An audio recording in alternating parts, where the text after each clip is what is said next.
So global Telangana association mega convention 2025 అనేది మనం నిన్న చూసాం, ఈరోజు చూసాం. చాలా అంగరంగ వైభవంగా జరిగింది.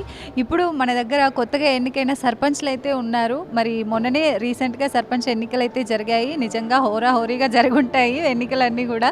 సో గెలిచారు వీళ్ళందరూ కూడా. వాళ్ళకి ఏ విధంగా అనిపిస్తుందో, అలాగే జీటీఏ నుంచి వాళ్ళు ఏం కోరుకుంటున్నారో తెలుసుకుందాం. మంగా అండి, మంగారెడ్డి, సో సర్పంచ్గా ఎన్నికయ్యారు. మీ ఊరు? జీలకుంట, ఓదెల మండలం, పెద్దపల్లి జిల్లా.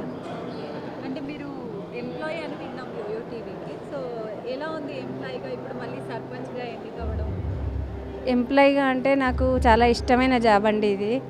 ఒక క్రేజీ ఫీల్డ్. మీడియా అంటే మీకు తెలుసు ఎంత క్రేజీ జాబ్. అట్లాంటి ఇష్టమైన జాబును వదులుకోవాల్సిన సమయం ఇప్పుడు వచ్చింది. అంటే ఒకవైపు నా ఊరు, నాకు ఇష్టమైన జాబు, ఒక రకంగా హైదరాబాద్ నగర జీవితం, ఇవన్నిటినీ కాదనుకుని నా ఊరికి సేవ చేసుకునే అవకాశం నాకు ఎన్నికల సందర్భంగా రిజర్వేషన్స్ పరంగా వచ్చింది. ఈ అవకాశాన్ని ఉపయోగించుకొని నాకు జన్మనిచ్చిన ఊరికి సేవ చేసుకుందామనే ఉద్దేశంతో నేను సర్పంచ్గా పోటీ చేయడం జరిగింది.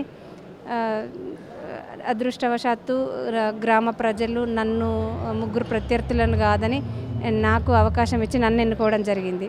అయితే ప్రస్తుతము గ్రామంలో, అంటే మా ఒక్క గ్రామంలోనే అనే కాదు, ప్రతి గ్రామంలో చాలా సమస్యలు ఉన్నాయి.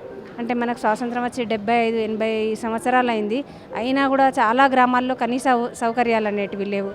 త్రాగునీరు లేదు, సరిగా రోడ్లు లేవు. ప్రతి ఊర్లో ఒక మంచి స్కూల్ లేదు. ఆ స్కూల్ కావాల్సినటువంటి సౌకర్యాలు సరిగా లేవు. రైతులు పొలాల్లోకి వెళ్ళడానికి దారులు సరిగా లేవు. ఒక హెల్త్ సెంటర్స్ లేవు. ఒక గుడి లేదు. రకరకాల సమస్యలు గ్రామాల్లో ఇప్పటికీ కొట్టుమిట్టాడుతున్నాయి.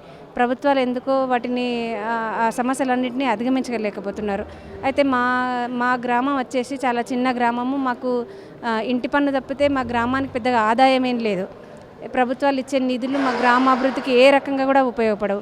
ఇప్పుడు ముఖ్యంగా మేము జీటీఏ లాంటి ఒక కార్యక్రమానికి వచ్చిన ముఖ్య ఉద్దేశం ఏంటంటే, జీటీఏ మన తెలంగాణ రాష్ట్రంలో కొంచెం ప్రగతి పదంలో తీసుకెళ్ళడానికి ఎన్ఆర్ఐస్ అంతా ముందుకొచ్చి వాళ్ళు ఐక్యంగా ఒక జీటీఏ సంస్థగా, గొప్ప సంస్థగా ఏర్పడి గ్రామాల అభివృద్ధికి దోహదపడతారని నేను అనుకుంటున్నాం. మా సమస్యలు జీటీఏ దృష్టికి తీసుకెళ్ళి, ఇప్పుడు కొత్తగా ఎన్నికైన మా సర్పంచ్ల ముందు కూడా చాలా సవాళ్ళు ఉన్నాయి. అంటే మేము ఎన్నో హామీలను ఇచ్చి ఈ ఎన్నికల్లో గెలుపొందడం జరిగింది. ఇట్లాంటి సందర్భంలో వాళ్ళ సపోర్ట్ మేము కోరుకోవడానికి, వాళ్ళ హెల్ప్ కావాలని కోరుకోవడానికి మేము రావడం జరిగింది. ముఖ్యంగా ఇప్పుడు మా ఊర్లో ఒక దేవాలయం నిర్మించుకోవడం అనేది మా గ్రామస్తుల కళ. ఇక్కడ ఎన్ఆర్ఐస్ అంతా మా ఊరి గుడికి సహాయపడతారా, లేకపోతే మా ఊరి బడికి సహాయపడతారా, రైతులను ఆదుకుంటారా, మా గ్రామంలోని బిడ్డలకు ఏమైనా ఉపాధి అవకాశాలు హెల్ప్ చేస్తారా అని రకరకాల సమస్యలు వారి ముందు పెడుతున్నాం. అంటే అన్ని ఎన్ఆర్ఐస్ అంతా అనేక రంగాల్లో నిష్ఠాతులై ఇవాళ దేశ విదేశాల్లో వాళ్ళ మేధస్సును ఉపయోగించి గొప్ప గొప్ప స్థానాల్లో ఉన్నారు. ప్రపంచ దేశాల అభివృద్ధికి వారు సహాయపడుతున్నారు. అట్లనే పుట్టి పెరిగిన గ్రామాల అభివృద్ధికి కూడా వాళ్ళు సహాయపడాలని ఒక సర్పంచ్ల అందరి తరపు నుంచి నేను కోరుకుంటున్నాను. థ్యాంక్ యూ సో మచ్ అండి. Thank you.